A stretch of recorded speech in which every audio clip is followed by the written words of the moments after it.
The worry, the concern is that of the mother.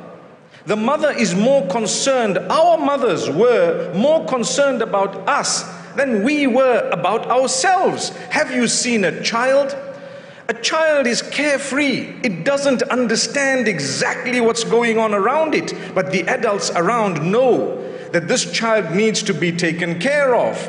If there is an animal or something dangerous around the child, you will always find those adults around the child more worried than the child.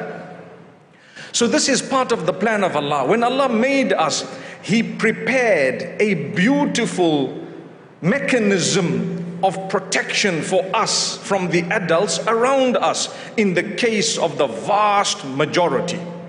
When I say vast majority, from amongst us there are orphans. From amongst us there are those who lost their mothers in childhood or in infancy or upon birth. From amongst us there are those whose circumstances did not permit or allow for there to be the same people whom the rest of the world probably has had because of whatever it might have been. But the plan of Allah is always that a child is considered absolutely innocent, so cute. MashaAllah. So naturally the hearts of adults are supposed to be inclined towards this particular child. You might be thinking, how would I commence a talk on depression and anxiety, worry and sadness in this way? But the reason is to appreciate the mechanism that Allah has created us within.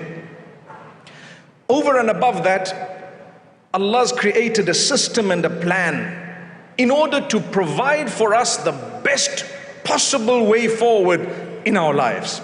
If you look at the creation of the day and night, which happened prior to the creation of man, Allah Almighty says, Allahu alladhi ja'ala lakum al-layla litaskunu fihi wan-nahara mubsira. It is Allah who created for you the night in order to rest, in order to sleep. It is dark, you're supposed to go and rest, and the day you can see, you're supposed to be working. So if you get up every morning, and it may require an effort for you to do that, part of your problem will be solved.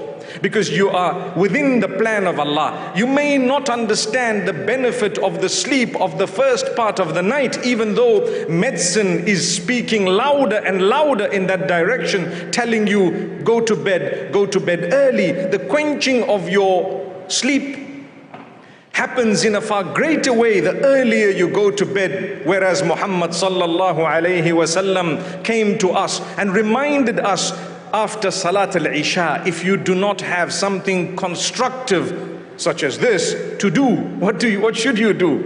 You should go to bed.